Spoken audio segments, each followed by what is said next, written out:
keris, tombak, dan pusaka-pusaka warisan leluhur lainnya memang selalu punya tempat di hati penggemarnya. Sebagaimana tombak pusaka dari klien nomor 1765 berikut. Selengkapnya dalam Terawangan Mbah Wira.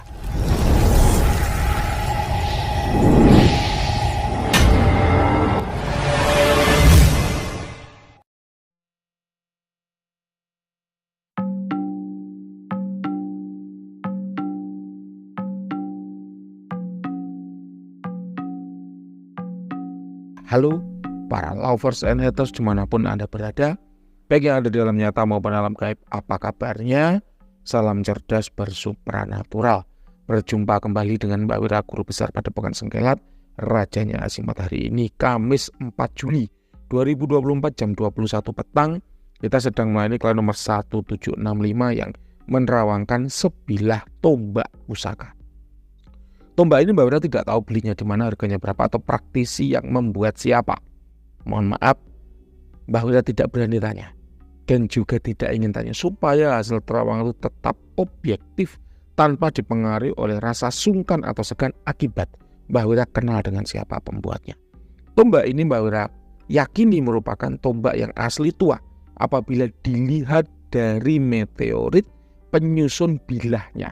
Cakep, secara kualitas ini memang luar biasa dan masih utuh. Itu yang membuatnya menjadi istimewa di mata para kolektor.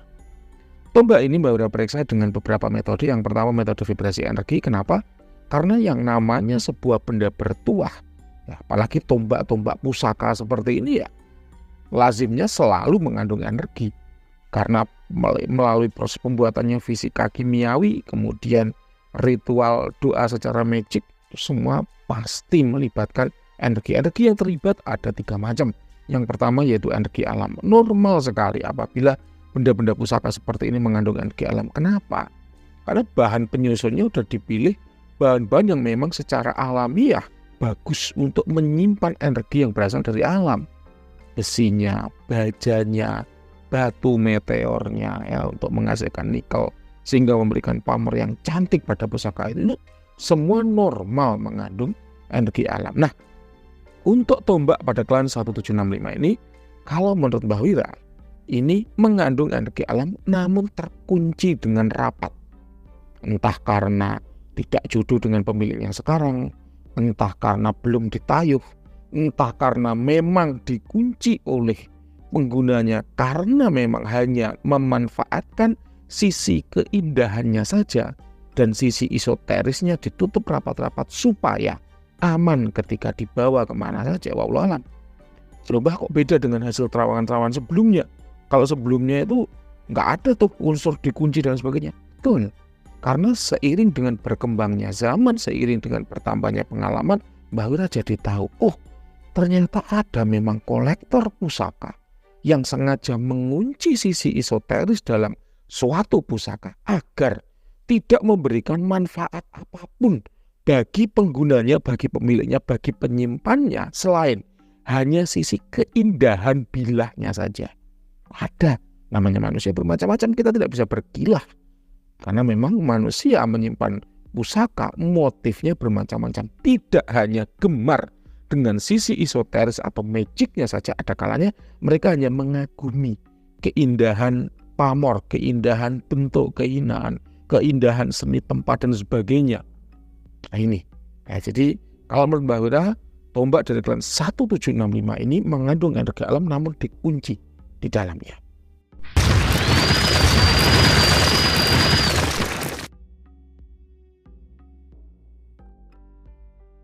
Mbah lalu tidak mengaktifkan bagaimana? Wallahu alam.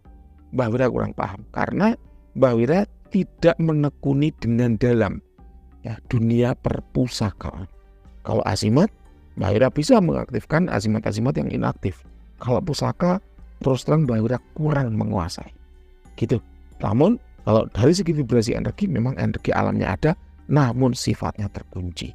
Anda perlu konsultasi dengan empu, Anda perlu konsultasi dengan kolektor-kolektor tua yang memang sudah lama. Kalau orang Jawa bilang tuh gula wentah itu bermain dengan benda-benda pusaka. Nah, gitu Mbah Wira fair aja. Kalau nggak tahu ya ngomong nggak tahu daripada sok tahu. kemudian salah gitu ya. Yang kedua yaitu energi manusia. Namanya pusaka, namanya tombak, itu lazimnya ya mengandung energi dari si empu. Kenapa? Karena proses pembuatannya itu panjang, Pak. Tidak seperti azimat yang ritual sehari 2 hari maksimal seminggu selesai.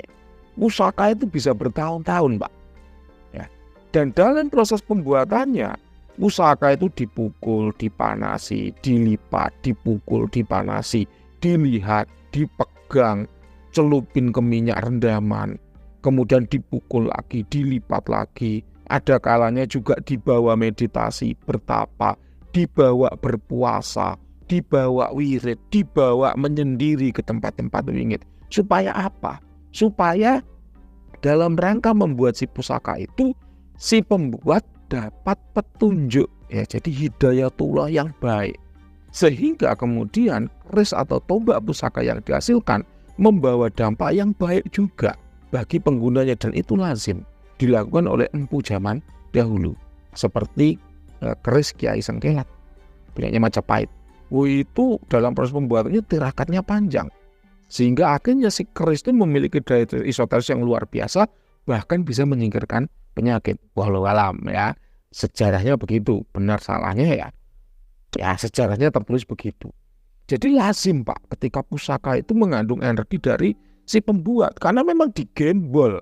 Kalau orang Jawa bilang itu digembol, kemana-mana itu digembol si kodokan ya namanya, atau bahan dari pusaka itu digembol, dibawa-bawa. Nah, untuk tombak pada klien nomor 1765 ini, kalau menurut Mbak Wira tidak menemukan ada jejak energi manusianya. Tapi lazimnya siapapun Anda punya pusaka dari manapun, lazimnya pusaka itu mengandung energi dari manusia. Yang terakhir adalah energi dari entitas astral yang namanya khodam. Ingat, khodam adalah jin yang sudah ditundukkan dan diikat dengan perjanjian agar loyal mau membantu manusia. Apakah sebuah pusaka itu lazimnya mengandung khodam? Jawabannya ya, dan jumlahnya tidak hanya satu. Pusaka itu beda dengan azimat. Kalau azimat, misalnya buatannya Mbak Wira ya, stressing point-nya pada khodam. Namun kalau pusaka tidak, stressing point-nya adalah pada keberkahan doa yang dipanjatkan selama membuat pusaka itu, sehingga ketika si pengguna pusaka itu kemudian memiliki hajat atau keinginan, misal aku pengen macung lurah, aku pengen macung camat, aku pengen macung jadi DPRD, aku pengen macung jadi bupati, misalnya kalau dalam harta, itu doa atau harapannya itu tersambung gitu loh, terpancar dengan kuat melalui pusaka yang dia bawa. Ini versi pakem loh ya, ibarat rendang itu, rendang asli dari Padang itu kayak gini, pakemnya itu harusnya gitu. Cuman kan seiring berjalannya waktu kemudian kualitas itu menurun, teknik pembuatannya dimodifikasi dan sebagainya, sehingga kemudian berkembanglah tata cara penggunaan pusaka yang aneh-aneh gitu loh.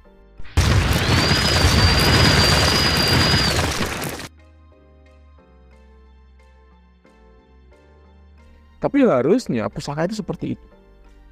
Jadi dia merupakan doa yang dimonumenkan. Normalnya memperkuat hajat niat pemiliknya sehingga ya mudah tercapai. Misalnya dia pengen meminang seorang wanita, ya itu nanti keris itu yang memperkuat daya keinginan itu sehingga semesta mudah mengabulkannya. Terus kemudian dinikahi, harapannya apa? Nikahnya adem, tentrem, ayem. Kalau dalam bahasa Arab, sakinah mawaddah warahmah, penuh cinta kasih, kebahagiaan dan keberkahan. Nanti istrinya hamil, harapannya apa? Selama kehamilan seluman selamat. Ya, kemudian lahiran, ibunya sehat, anaknya sehat, kan gitu. Terus itu hajat hidup manusia itulah yang diperkuat, dipancarkan oleh daya esoteris si pusaka, sehingga semesta meresponnya dengan cara yang positif.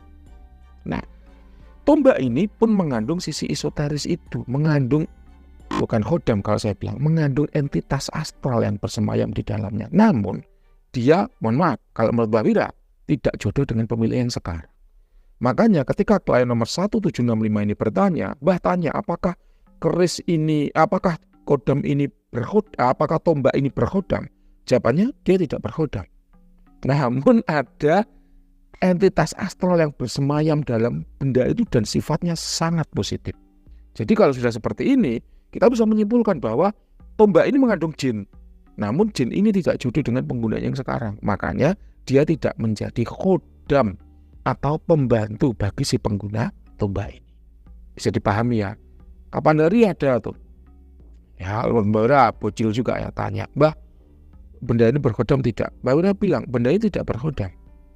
Kemudian Mbah bonusi, tapi dia bertuah. Loh kok bisa Mbah? Benda ini tidak berkodam tapi bertuah. Ya ini tadi, ada energi, ada doa yang dimonumenkan, sehingga walaupun tidak berkodam dia bertuah. Mbah saya nggak paham apa bedanya berkodam dengan bertuah. Ya kalau nggak paham ambil paket komplit, mau yang 100.000 atau yang 200.000 gitu, sehingga penjelasannya lebih banyak. Ya tanya cuman paket paling murah 20.000 ya tidak, minta penjelasan rinci nggak bisa gitu Bapak Ibu ya. Jadi perlu Mbak Wira jelaskan bahwa memang yang namanya pusaka ini beda dengan azimat pada umumnya, walaupun dia tidak berkodam namun dia bertuah gitu ya Pak ya.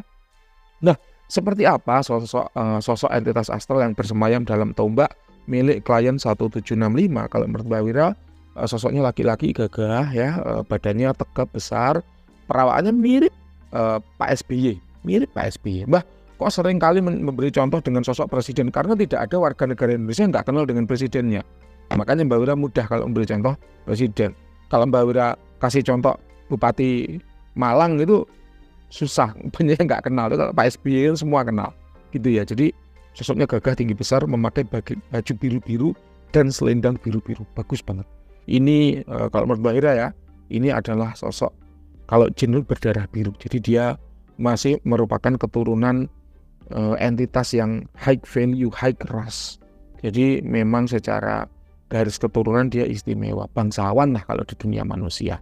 Kemudian usianya tua 3.800-an dengan level power 90-an. Kalau tuahnya, kalau kita melihat dari pakaian yang biru-biru, mestinya lebih ke arah pengasihan kewibawaan dan kejayaan tahta.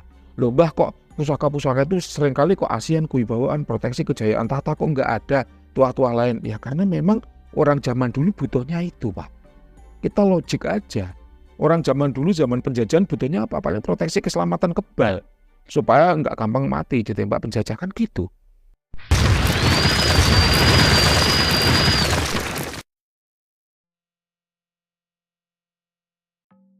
Nggak ada tuh pengen punya apa pengasihan, pengen punya banyak istri, pengaretan kayak gitu jarang. Nah, tentunya proteksi kebal keselamatan udah. Sekarang ini loh baru penglaris dagangan kayak gitu itu banyak. Kenapa? Karena udah merdeka. Orang berlomba-lomba mengumpulkan uang, orang berlomba-lomba mengumpulkan harta kekayaan. Zaman dulu bisa hidup aja udah syukur alhamdulillah gitu. Makanya kebanyakan ya itu. Kemudian setelah zaman kemerdekaan orang berlomba-lomba mencari status sosial. Kenapa? Karena uang nggak begitu penting. Makan bisa petik dari kebunan. Kalau peliharaan ayam, kambing, sapi bisa disembelih sewaktu-waktu. Jadi orang berlomba-lomba mencari status sosial, dihargai, dihormati, diakui di masyarakat. Makanya generasi boomer itu senengnya jadi PNS.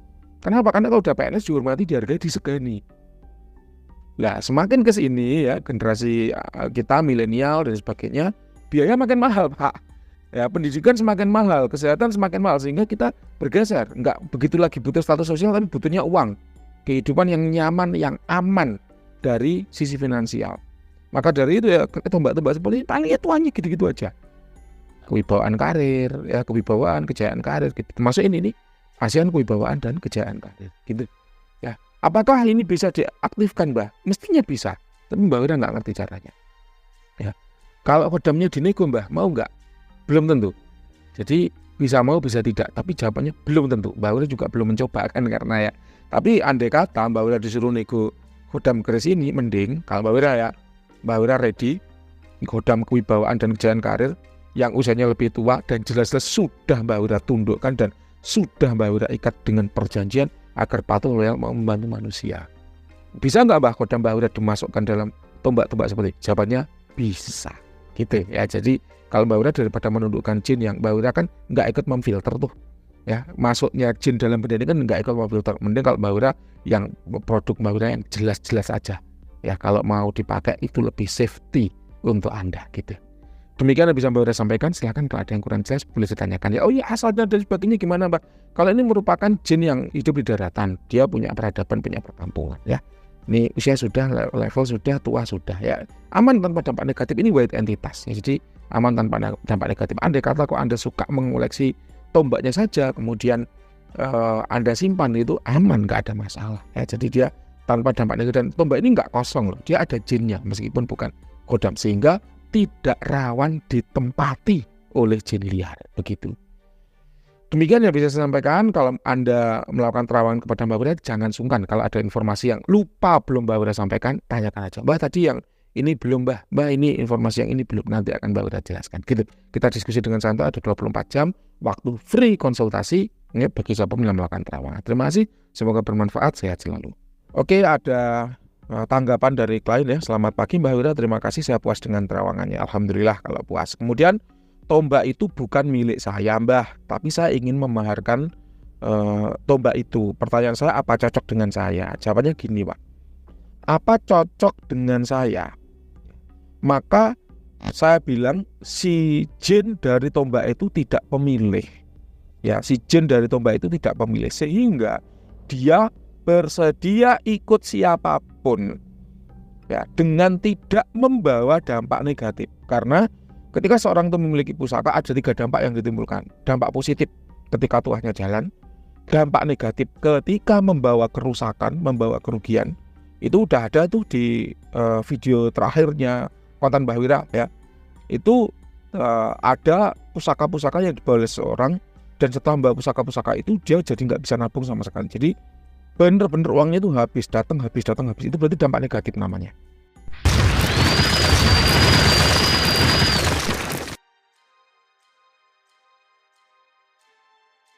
Nah yang ketiga itu seperti pada tombak ini Pak, ini tidak memberikan dampak positif tapi juga tidak memberikan dampak negatif, jadi dia netral. Kemarin kan di awal sudah saya sampaikan bahwa energi esoteris dari tombak ini kan seolah terkunci, karena memang ya mungkin diperuntukkan hanya untuk pajangan saja, dia udah nggak mau melayani manusia. Tapi kalau Anda tanya, sebetulnya jin itu tidak pemilih, namun kok seolah-olah semuanya terkunci. Lah itu gimana ngelepasnya? Saya juga tidak tahu ya. Dari awal kemarin sudah sampaikan, apabila Anda ingin melepas kunci, saya juga nggak ngerti. Kalau Anda ingin mengaktifkan energinya, saya juga tidak tahu caranya, karena saya tidak menggeluti bidang tombak ataupun keris gitu loh. Ya saya pernah punya, tapi semua keris dan tombak punya saya itu aktif semua gitu. Nggak ada yang nggak aktif. Ada yang negatif bahkan, tapi udah. Kemudian saya jual kembali, saya kembalikan ke tokonya gitu loh Pak. Jadi kalau Anda tanya, saya ingin mengeluarkan tombak itu, pertanyaan saya apa cocok dengan saya nggak tahu ini cocok apa enggak ya. Tapi kalau Anda tanya apakah kodamnya itu pemilih atau tidak, jawabannya tidak pemilih. Namun seolah-olah semua esoteris dalam tombak ini tuh kayak terkunci, sehingga kalau pertanyaannya dirubah jadi gini, kalau saya memaharkan tombak ini kira-kira membawa manfaat enggak bagi saya? Maka jawabannya kalau menurut saya pribadi ya, mohon maaf loh ya, kemungkinan besar tidak. Kenapa? Karena seolah-olah semuanya sudah terkunci. Jadi pertanyaan cocok nggak cocok ini kalau menurut saya tidak membawa manfaat positif bagi Anda. Kalau apakah tuanya bisa saya rasakan gitu, nah itu baru saya bisa jawab. Kemungkinan besar tidak. Kemungkinan besar tidak. Kenapa? Karena semuanya terkunci. Di terawangan Mbah Wira bilang itu tidak cocok dengan pemilihan sekarang. Tolong dijelaskan. Karena gini Pak, saya mengetahui kenapa kok keris ini nggak cocok dengan pemilihan sekarang. Karena setelah dibawa sekian lama kok nyatanya esoterisnya itu terkunci. Energinya nggak aktif. Kemudian jinnya juga bukan kodam, walaupun positif loh. Jinnya positif tapi bukan kodam. Nggak bisa disuruh-suruh, nggak bisa diminta untuk membantu manusia. Sehingga saya katakan itu nggak cocok. Kenapa? Karena terkunci semuanya. Kalau cocok pasti sudah terbuka semuanya. Kenapa kok nggak terbuka? Karena nggak cocok gitu loh ya. Jadi nggak cocok dengan pemilihan sekarang. Andai kata kemudian Anda bawa, Anda beli, tidak ada jaminan si jin itu juga cocok dengan Anda ya. Nggak ada jaminan itu artinya ya berpeluang, tapi nggak ada jaminan gitu loh. Dan untuk perawatan bagaimana? Kalau perawatan keris standar aja ya, tombak itu juga standar aja ya, dicuci kalau kotor ya, suro itu dicuci nanti dijamas. Kemudian kalau saya daripada ngolesi minyak, saya lebih suka saya bakarkan dupa. Kenapa? Karena kalau diolesi minyak misik, minyak javaron, minyak gaharu nanti lengket. Kalau lengket debu nempel berkarat Pak. Kalau saya sukanya itu saya belikan minyak untuk mesin jahit, minyak string namanya. Terus saya oleskan biar nggak berkarat ya, saya jemur. Atau nanti si bilahnya itu akan semut minyak itu. Jadi debu-debu itu nggak nempel, kotoran-kotoran itu nggak nempel. Karena jemur itu jadi kering, nggak kelomoh gitu loh Pak, nggak berminyak. Kalau untuk offering, bakarkan dupa, gaharu herbal, capraja om, yang itu udah paling benar. Saya juga seperti itu merawat pusaka-pusaka dan alhamdulillah tuanya jalan semua, gitu ya. Jadi kalau Anda tanya apakah ini cocok dengan saya, wallahu alam. Tapi kalau Anda tanya apakah kemungkinan besar tuahnya jalan apa enggak, kalau menurut saya kok kemungkinan besar enggak jalan, karena memang semuanya terkunci. Namun tidak ada jaminan loh kalau setelah Anda beli tetap terkunci, bisa juga terbuka.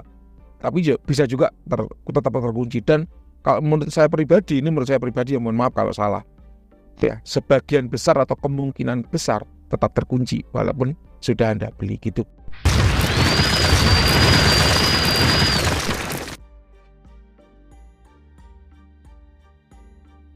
Lalu cara membukanya gimana? Saya nggak tahu.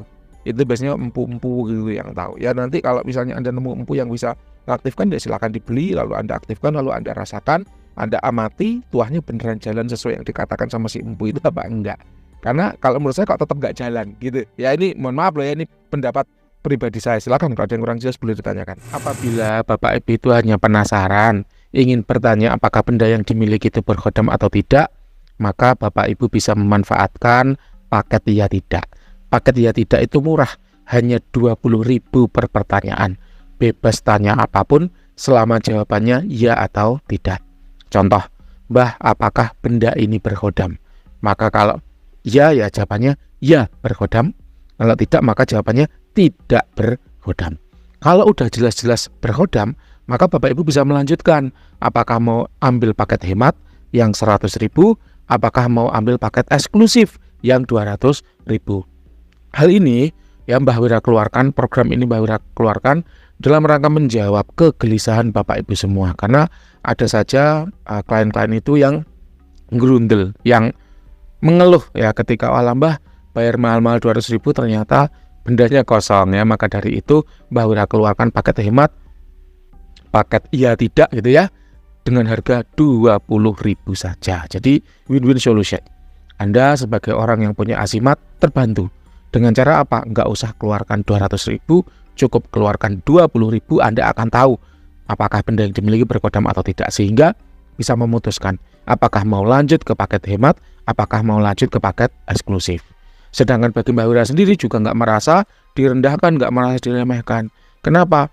Untuk menjawab sebuah benda itu berkhodam atau tidak kan pengecekannya panjang, sehingga kalau dibayar 20.000 ya sudah cukup lah, gitu ya. Karena apa? Karena parkir aja bayar 2.000, mobil itu parkirnya bayar 5.000. Masa Mbah Wira ngecek asimat itu gratisan gitu? Mbah, ini ada khodamnya apa enggak Mbah? Kalau ada khodamnya saya mau transfer Mbah untuk terawat selanjutnya, ya nggak bisa. Bayar dulu baru kemudian Mbah Wira cek. Kenapa? Karena udah banyak ya orang-orang yang setelah dijawab, oh iya ini berkhodam, kabur nggak lanjut ke paket berikutnya, atau oh iya ini kosong tidak berkhodam, oh ya udah Mbah kalau kosong saya nggak jadi terawan gitu. Itu banyak, sehingga Mbah Wira mengeluarkan solusi win-win solution. Mbah Wira menang, Anda juga menang. Anda menang, Mbah Wira juga tidak kalah, gitu Bapak Ibu ya.